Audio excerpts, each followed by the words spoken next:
children, when the body has a uniform motion, then the velocity of the object remains constant.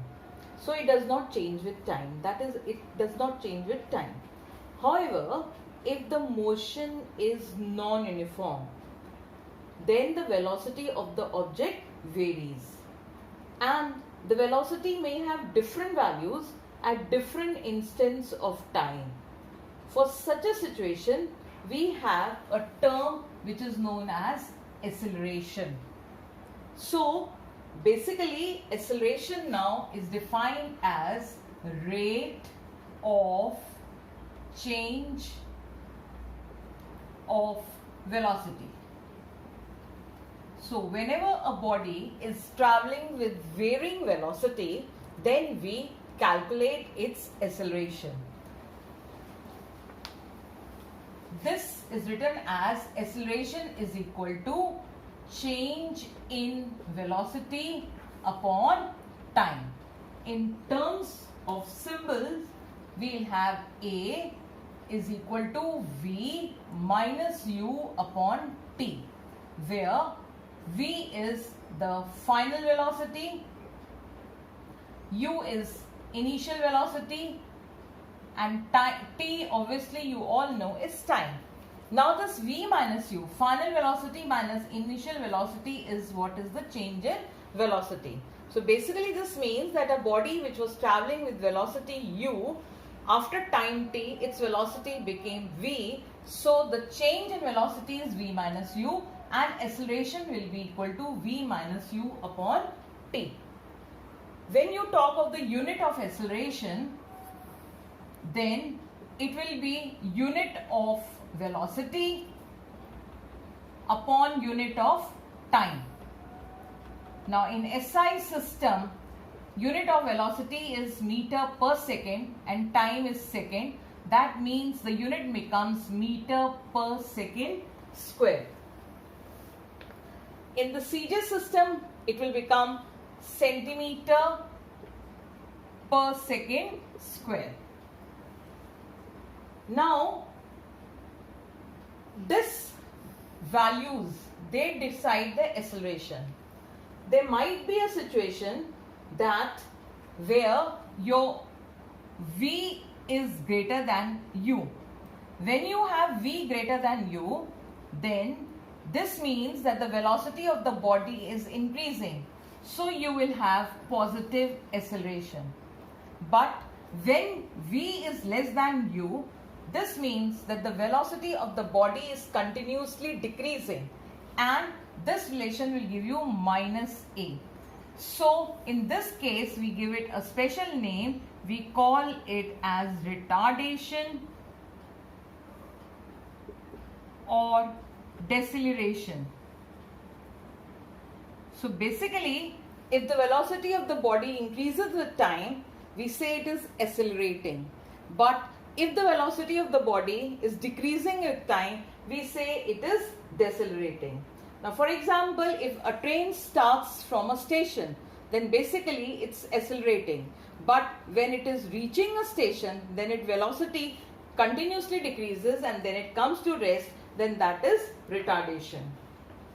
Another thing you'll remember is that acceleration is a vector quantity. Why it is a vector quantity? Because it needs direction also. It is change in velocity, and velocity was a vector quantity. Apart from this, children, we can talk about acceleration in terms of uniformity also. So acceleration, we can have uniform acceleration and we can even have non-uniform acceleration.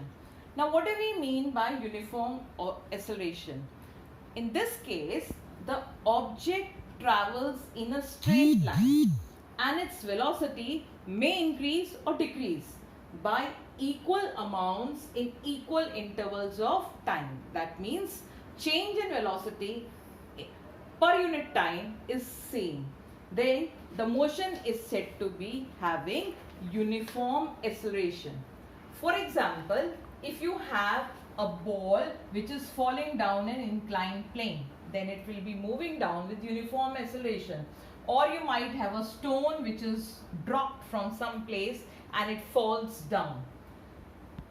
But when the velocity of an object changes, might increase or decrease by unequal amounts in equal intervals of time, then the acceleration of the object is said to be non-uniform. For example, if a car is moving on a crowded road, then you know sometimes the velocity will increase, sometimes will decrease, sometimes it will slow down, so sometimes it might stop. So basically change in velocity will not be equal in equal intervals of time. Now children, by now you know that when you talk of motion, then there are certain terminology associated with motion like distance, displacement, speed, velocity and acceleration. Now to describe the motion, these are the things which are required. So if you talk of the motion, we have equations of motion of uniformly accelerated motion. There are three equations of motion for body traveling with uniform acceleration. The first equation is V is equal to U plus AT. V is the final velocity, you are already aware. U is initial velocity and A is acceleration. T, you all know, is time. Now in this case you will be able to know the relationship between final velocity, initial velocity, acceleration and time. This equation has been derived from the definition of acceleration, which was A is equal to V minus U upon T, and it will, when you cross multiply, you will get the same thing. The second equation of motion is basically, like if you talk of this is velocity time relation. The second equation that we have is position time relation. Now in this position time relation, we have S is equal to UT plus half AT square. This is the displacement of the body. So this is what you mean by position. You have initial velocity, time, acceleration. And the third equation of motion that we use is V square minus U square is equal to 2AS. Basically this equation has been obtained by substituting the value of time from the first in the second equation.